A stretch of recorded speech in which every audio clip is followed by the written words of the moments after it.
Troisième étape, maintenant, nous avons extrait notre molécule d'intérêt. Par contre, il est peu probable qu'elle soit pure. Il va donc falloir procéder à une étape de purification.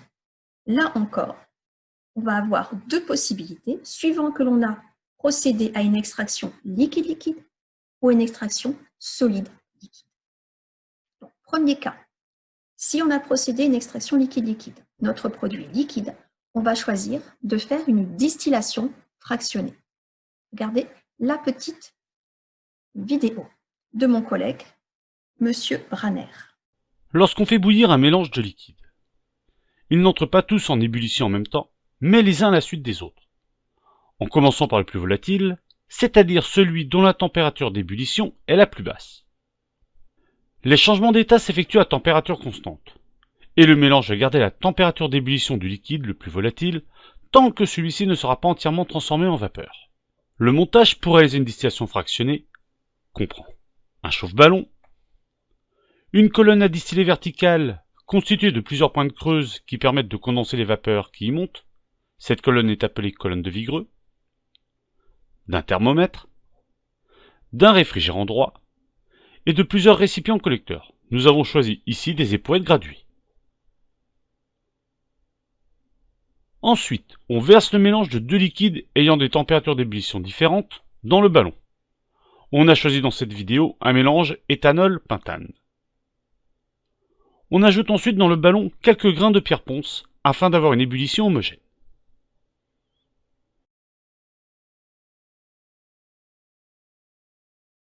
Ensuite, on ouvre le robinet afin que de l'eau froide circule dans le réfrigérant. On chauffe ensuite le mélange réactionnel jusqu'à ébullition. Cette ébullition correspond à la vaporisation du composé le plus volatile, ici le pentane. Malgré tout, une partie du liquide moins volatile, l'éthanol, est entraînée par les vapeurs de pentane. Grâce à la colonne de Vigreux, la vapeur devient de plus en plus pure en composé le plus volatile, donc en pentane, au fur et à mesure qu'elle s'élève dans la colonne. En haut de la colonne de Vigreux, le thermomètre indique une température de 35 degrés, ce qui correspond à environ la température d'ébullition du pentane. Le thermomètre indique la température d'ébullition de l'espèce chimique qui est en train de se vaporiser. La température reste constante pendant tout le passage du pentane. On a un palier de température. Avec un simple réfrigérant à eau, les vapeurs de pentane se condensent en liquide, ce qui nous permet de récupérer le distillat liquide dans un récipient adapté au montage.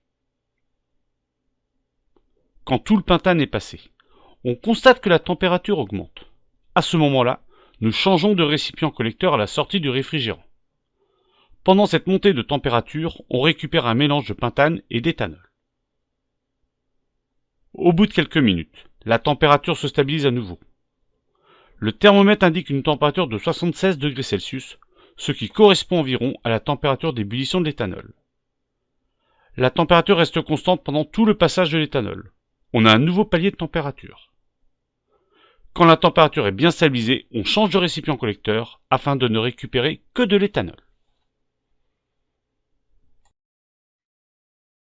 Donc, en résumé, le montage de distillation, vous devez le reconnaître, on a une colonne de Vigreux, un thermomètre en tête de colonne et un réfrigérant à eau. Le principe, nous l'avons vu, il s'agit de séparer les constituants d'un mélange liquide homogène en fonction de leur température d'ébullition. Tant que le corps pur distille, la température de changement d'état, vous l'avez vu lors de la vidéo, ne change pas.